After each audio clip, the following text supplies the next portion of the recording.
தினம்தோறும் விளக்கேற்ற நல்ல எண்ணெய் இதயம் நல்லெண்ணெய்.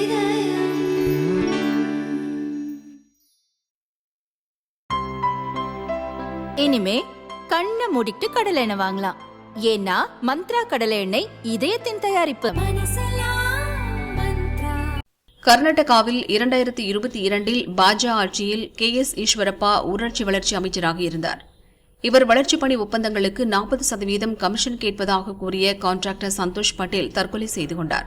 ஈஸ்வரப்பா பதவி விலக வலியுறுத்தி காங்கிரஸ் கட்சியினர் போராட்டம் நடத்தினர். முதல்வராக இருந்த பசவராஜ் பொம்மை வீட்டை முற்றுகையிட முயன்றனர். அப்போது பொது சொத்துக்கள் சேதப்படுத்தப்பட்டன. சட்டவிரோதமாக ஒன்று கூடியதாக தற்போதைய முதல்வர் சித்தராமையா, உள்கட்டமைப்பு வளர்ச்சி அமைச்சர் MB பாட்டீல், மாநில பொதுச் செயலாளர் ரந்தீப் சிங் சுர்ஜேவாலா மீது கிரிமினல் வழக்கு போடப்பட்டது. தங்கள் மீதான வழக்குகளை ரத்து செய்யக்கோரி கர்நாடக ஹைகோர்ட்டில் முறையிட்டனர்.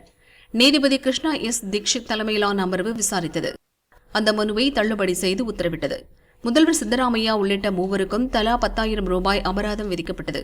மார்ச் 6ஆம் தேதி முதல்வர் சித்தராமையா, 7ஆம் தேதி அமைச்சர் ராமலிங்க ரெட்டி, 11ஆம் தேதி ரந்தீப் சிங், 15ஆம் தேதி அமைச்சர் பாட்டீல் சிறப்பு கோர்ட்டில் ஆஜராக நீதிபதிகள் உத்தரவிட்டனர்.